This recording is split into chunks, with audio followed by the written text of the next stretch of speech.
Hi everyone, स्वागत है आप सबका फिर से एक नई वीडियो पर। दोस्तों आज हम लोग देखेंगे नंबर सिस्टम से संबंधित कुछ महत्वपूर्ण क्वेश्चन जो कि अक्सर एग्जाम में पूछा जाता है। तो पूरा वीडियो देखिएगा, आपसे हाथ जोड़ करके रिक्वेस्ट है ताकि आपको कॉन्सेप्ट क्लियर से समझ में आए। देखिए पहला क्वेश्चन है 2 फिर √2 फिर √2 प्लस प्लस प्लस इनफाइनाइट तक दिया हुआ है। इस तरह से क्वेश्चन देना कैसे सॉल्व करेंगे?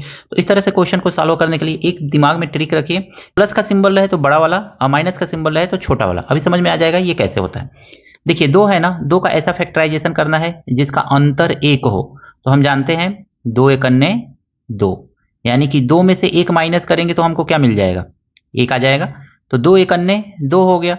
अब इसमें से ना हमको 2 लेना है, ये 2 बड़ा वाला, तो 2 यही आपका आंसर है। ऑप्शन नंबर बी जो है सही है। ऊपर वाले क्वेश्चन के जैसा ही है, 12 है फिर √12 फिर √12 ऐसे दिया हुआ है। प्लस है, हम जानते हैं कि प्लस होगा, प्लस रहता है तो हमको क्या लेना है? बड़ा वाला लेना है। और माइनस रहे तो हमको क्या लेना है? छोटा वाला लेना है, यानी कि छोटा नंबर लेना है। और ऐसा फैक्टराइजेशन करना, यहाँ पे कोई नंबर नहीं तो एक होना चाहिए, ठीक है? यहाँ पे कोई नंबर नहीं, एक होना चाहिए। तो 12 का ऐसा फैक्टराइजेशन कीजिए जिसका अंतर एक हो। तो हम जानते हैं 4 गुणे 3, 4 गुणे 3 कर देंगे तो 12 हो जाएगा। और 4 में से 3 माइनस करेंगे तो 1 आएगा।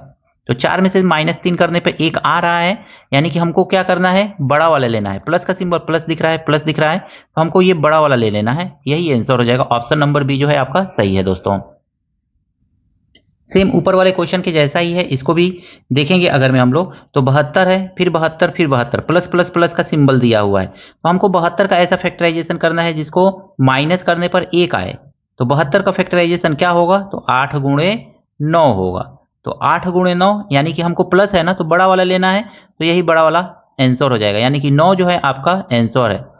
देखिए 8 में से 9 माइनस करेंगे 1 आएगा। 1 ही लाना है क्योंकि 1 यहाँ पे छुपा है, ये यहाँ पे 1 है। 2 रहता तो 2 लाना रहता, ठीक है? तो अभी क्वेश्चन आगे हम लोग देखेंगे तो उसमें 2 भी आएगा। तो यहाँ पे आपका ऑप्शन नंबर बी जो है सही है। देखिए दोस्तों 132 132 132 इस तरह से दिया। इसका ऐसा फैक्टराइजेशन कीजिए कि माइनस करने पे दोनों का अंतर 1 आ जाए। तो कौन सा फैक्टराइजेशन होगा? तो 132 क्या होगा? तो ध्यान से अगर में देखेंगे ना तो 12 गुणे 11, यानी 12 गुणे 11 करेंगे तो आपका क्या हो जाएगा? 12 एक अन्य 12 और 12 एक अन्य 12 और 1 13, 132 आ जाएगा। अब चूंकि प्लस है ना, तो प्लस होने पे आपको क्या लेना है? बड़ा वाला नंबर लेना है। तो 12, तो 12 ही आपका क्या हो जाएगा?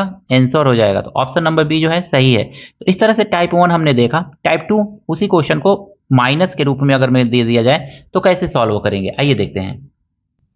सेम ऊपर वाला ही क्वेश्चन है लेकिन यहाँ पे माइनस दिया हुआ है। तो माइनस देने पे हमको क्या करना है? देखिए 42 दिया हुआ है, 42 का ऐसा फैक्टराइजेशन कीजिए ना जिसको माइनस करने पर 1 आ जाए। तो 6 सत्ते 42, 6 गुणे 7 और 6 में से 7 में से 6 माइनस करेंगे तो 1 तो आ ही जाएगा। तो आपको क्या करना है ना, अब माइनस है तो बड़ा नहीं लेना है, आपको क्या करना है? छोटा वाला नंबर लेना है। और यही छोटा वाला नंबर जो होगा आपका क्या हो जाएगा? आंसर हो जाएगा। तो ऑप्शन नंबर ए जो है इसमें सही है दोस्तों। एक और क्वेश्चन देखते हैं। 12 है -12 -12 माइनस ऐसे इन्फिनाइट तक दिया हुआ है। कैसे इसको सॉल्व करेंगे? तो 12 का ऐसा फैक्टराइजेशन कीजिए जिसको माइनस करने पे 1 आ जाए। तो 4 गुणे 3 कर लेंगे। और 4 गुणे 3 करेंगे, 4 में से 3 माइनस करेंगे तो 1 आएगा ही आएगा। अब हमको 4 और 3 में से कौन सा नंबर लेना है? तो हम जानते हैं माइनस होता है तो कौन सा नंबर लिया जाता है?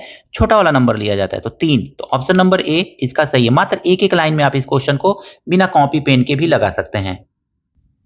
देखिए दोस्तों 110 है, 110 का ऐसा फैक्टराइजेशन जिसको माइनस करने पर 1 आ जाए। तो 110 का फैक्टराइजेशन कितना होगा? तो 110 का फैक्टराइजेशन हम देखेंगे ना तो 10 गुणे 11 होता है, 10 गुणे 11। अब हमको बड़ा वाला लेना है कि छोटा वाला लेना है? तो बार बार देख रहे हैं क्वेश्चन में माइनस है तो हमको छोटा वाला लेना है, प्लस रहता तो बड़ा वाला लेना रहता। तो प्लस है तो बड़ा वाला और माइनस है तो छोटा वाला। तो माइनस है यहाँ पे तो हम 10 ले लेंगे। ऑप्शन नंबर ए जो है सही है।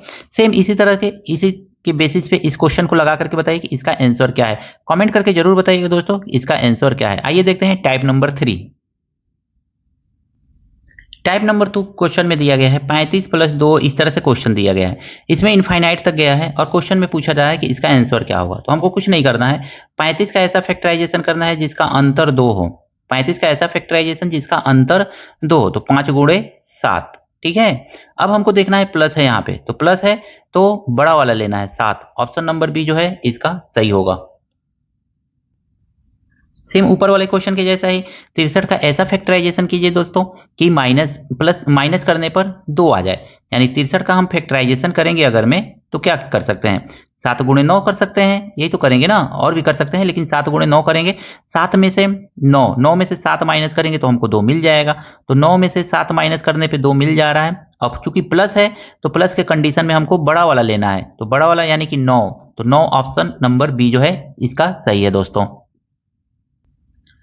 ये भी क्वेश्चन सेम वैसे ही है, इसमें माइनस दिया हुआ है, माइनस है, इस क्वेश्चन को करके सॉल्व कमेंट कीजिएगा दोस्तों कि इसका आंसर क्या होगा। आइए देखते हैं टाइप नंबर 4।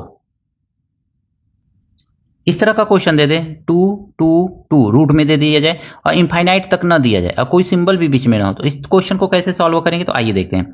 देखिए 2 दिया हुआ है ना, तो हम 2 तो लिखेंगे ही लिखेंगे, यहाँ पे हमने 2 लिख लिया। अब हमको क्या करना है ना, इस पे पावर लिखना है 2, ये 2 ही लिखना है, 2 ठीक ठीक है, क्योंकि यहाँ पे 2 होगा, यहाँ पे 2 होगा, ये स्क्वायर रूट है तो स्क्वायर रूट 2 लिखना है यहाँ पे।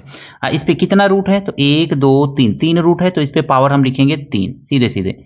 इस पे हम क्या लिखेंगे ना, 2 पे पावर 3 माइनस 1 लिख लेंगे, बस ऐसे कर लेना है। अब देखेंगे इसको सॉल्व करेंगे तो दोस्तों क्या आएगा, 2 2 जा 4 2 जा 8, 2 दूनी 4 दूनी 8, 8 में से 1 माइनस करेंगे तो 7 आएगा, और बाई नीचे कितना आ जाएगा, 2 दूनी 4 दूनी 8 8, तो 2 पे पावर 7/8, 2 पे पावर 7/8 ऑप्शन नंबर बी जो है सही है। इसी क्वेश्चन को एक और तरीके से किया जाता है, कैसे करेंगे तो आइए देखते हैं। 2 पे पावर हम क्या लिखेंगे, 2 पे पावर हम लिख लेंगे यहाँ पे 2 पे पावर 3 ऐसे लिख लेंगे। इसके बाद हम क्या करेंगे ना, 2 पे पावर 0 ऐसे शुरू करेंगे, मल्टीप्लाई 2 पे पावर 1 मल्टीप्लाई 2 पे पावर 2 ऐसे लिख लेंगे। इसको सॉल्व करेंगे तो इसको इस तरह से भी सॉल्व किया जाता है, इस तरह से भी सॉल्व किया जाता है, आपको जो अच्छा लगे उस तरह से आप सॉल्व करके आंसर ला सकते हैं। सेम ऊपर वाले क्वेश्चन के जैसा ये भी क्वेश्चन है, 5 रूट 5 रूट 5 रूट 5 ऐसे दिया गया है, कैसे सॉल्व करेंगे, तो सेम हमको क्या करना है, 5 तो लिखना ही लिखना है। इस पे हम क्या करेंगे ना, देखिए स्क्वायर रूट है तो हमको कोई टेंशन नहीं है, 2 पे पावर लिखिए, कितना रूट है 1 2 3 4, 4 रूट है तो यहाँ पे हम लिखेंगे 4, अब पावर 2 पे पावर 4 लिखेंगे और माइनस 1 लिख लेंगे। अब इसको इक्वल करेंगे और लिखेंगे 5 पे पावर कितना लिखेंगे, तो ये देखिए 2 दूनी 4 दूनी 8 दूनी 16, 16 में से 1 माइनस करेंगे आएगा 15, अब आई कितना आ जाएगा, ये 2 दूनी 4 दूनी 8 दूनी 16, तो ये आ जाएगा 16, तो 5 पे पावर 15/16 ये आपका आंसर होगा। ऑप्शन नंबर ए जो है दोस्तों सही है इसका। इस तरह से क्वेश्चन दे दे, अगर मैं क्यूब रूट दे दे तो क्या करेंगे, तो इसको क्वेश्चन को सॉल्व करने का प्रोसेस क्या होता है, तो आइए देखते हैं। लिखेंगे 5 पे पावर, यहाँ पे सीधे सीधे ऐसे लिख लेना है, 5 पे पावर क्यूब रूट है ना, तो आपको अब यहाँ पे 3 लिखना है, 2 की बजाय क्या लिखना है 3 लिखना है। और 3 लिख करके आपको करना क्या है, इसका पावर लिखना है 3, 3 है 3 का पावर 3 लिखना है, ठीक है। क्यों 3 पावर लिखा, क्योंकि 3 ठो क्यूब रूट है तो 3 पावर लिखेंगे। ऊपर हमको क्या करना है, तो हमको देखिए यहाँ पे थोड़ा सा अलग प्रोसेस करना पड़ेगा आपको। अब यहाँ पे आपको ना लिखना है 3 पे पावर 0, ठीक है, 3 पे पावर 0 मल्टीप्लाई 3 पे पावर 1 और मल्टीप्लाई 3 पे पावर 2, बस 2 ही तक जाना है, नीचे 3 लिखा हुआ है उससे 1 कम लिखना है, याद रखिएगा इस बात को। अब लिखिएगा आप 5 पे पावर, ये कितना हो जाएगा, 3 पे पावर 0 का मतलब 1 होता है, और 3 पे पावर 1 का मतलब 3 होता है, और 3 पे पावर 2 का मतलब 9 होता है, और 3 पे पावर 3 का मतलब 27 होता है। इतना तो मालूम ही होगा, सिंपली इसको सॉल्व ऐसे करते चले जाएंगे आप। अब देखेंगे तो 5 पे पावर कितना आ जाएगा, 9 3 12 और 1 13, तो ये 13 बट्टा कितना आ गया 27, बस यही आपका आंसर होगा दोस्तों। ऑप्शन नंबर ए जो है इसका सही है। तो क्यूब रूट वाला ध्यान रखिएगा, यही वाला ट्रिक यूज करना है। देखिए दोस्तों इसमें दिया गया है if x is equal to √3 plus √3 plus √3 dash dash infinite तक, then x is equal to what, x का मान पूछ रहा है इसमें।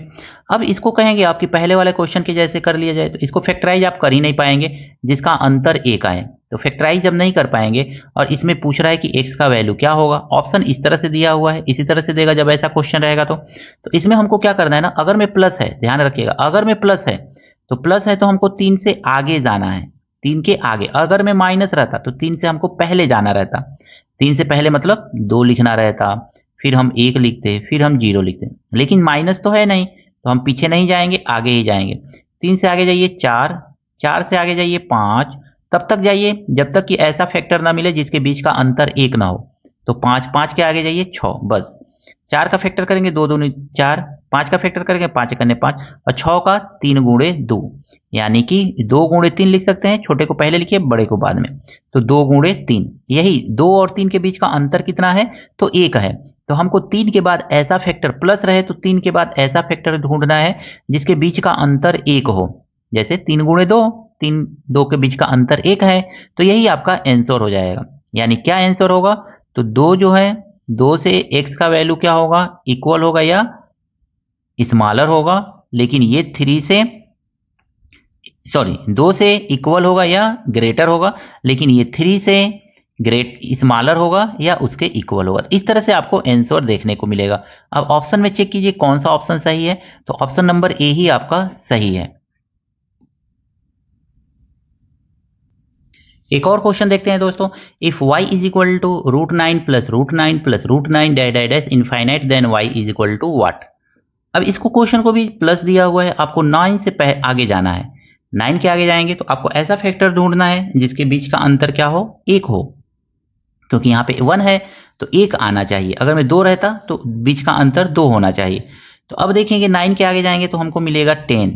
10 का ऐसा फैक्टराइजेशन होता नहीं है जिसका अंतर 1 हो। तो आगे और बढ़ेंगे तो 11, 11 का तो होगा ही नहीं, 11 के नहीं, 11 से और आगे जाएंगे तो आएगा 12, 12 का होता है, याद रखिएगा, 3 गुणे 4। अब हम जानते हैं 3 और 4 मिल जाएगा, जिसके बीच का अंतर क्या होगा? 1 होगा। तो यही आपका आंसर है। किस तरह से लिखा जाएगा? एक y का वैल्यू जो होगा ना, 3 से बड़ा होगा या 3 के इक्वल होगा, और y का वैल्यू जो होगा 4 से छोटा होगा या 4 के इक्वल होगा। तो इस तरह से आपका आंसर मिलेगा। ऑप्शन नंबर कौन सा सही है? तो ऑप्शन नंबर इसमें सी जो है आपका सही है। दोस्तों इस क्वेश्चन में दिया गया है टाइप नंबर 7 है। If y is equal to 7 minus 7 minus 7 root ऐसे दिया है, इनफाइनाइट तक दिया है। इस क्वेश्चन को कैसे सॉल्व करेंगे? तो हम पहले ही बता चुके हैं कि जब माइनस रहे ना तो आपको क्या करना है? 7 से पहले जाना है, छोटे की तरफ जाना है। तो पहले जाइए, 7 से पहले 6 मिलेगा, 6 के बाद क्या मिलेगा? 5, लेकिन 6 से ही काम चल जाएगा। 6 में देखिए ना ऐसा फैक्टराइजेशन, 7 से पहले ऐसा नंबर लीजिए जिसका फैक्टराइजेशन करने पे दोनों के बीच का अंतर 1 आता हो। 6 के बीच में अंतर 1 आ जाएगा, 2 गुणे 3 करेंगे तो 2 गुणे 3, अद्वितीय 6, और 3 में से 2 माइनस करेंगे तो 1 अंतर आ जाएगा आपका। तो बस यही तो आंसर हो गया आपका। 2 से क्या होगा? ये y का वैल्यू जो होगा ग्रेटर होगा या इक्वल होगा, और 3 से जो होगा स्मॉलर होगा या इक्वल होगा। तो इस तरह से तो y का वैल्यू इसी तरह से आंसर कहीं दिया होगा तो उसी आंसर को आप टिक लगा सकते हैं। ऑप्शन नंबर बी जो है इसका सही है। तो आशा करता हूं दोस्तों ये सातों टाइप आपको अच्छी तरह से समझ में आया होगा। नंबर सिस्टम से संबंधित क्वेश्चन है ये। अगर मैं वीडियो पसंद आया है दोस्तों के साथ शेयर कीजिएगा, लाइक कीजिएगा। चैनल पर दोस्तों नए हैं तो चैनल को भी आपसे हाथ जोड़ करके निवेदन है सब्सक्राइब जरूर कीजिएगा। मिलते हैं नेक्स्ट वीडियो में कुछ इसी तरह के मजेदार प्रश्नों के साथ। Thank you, best of luck.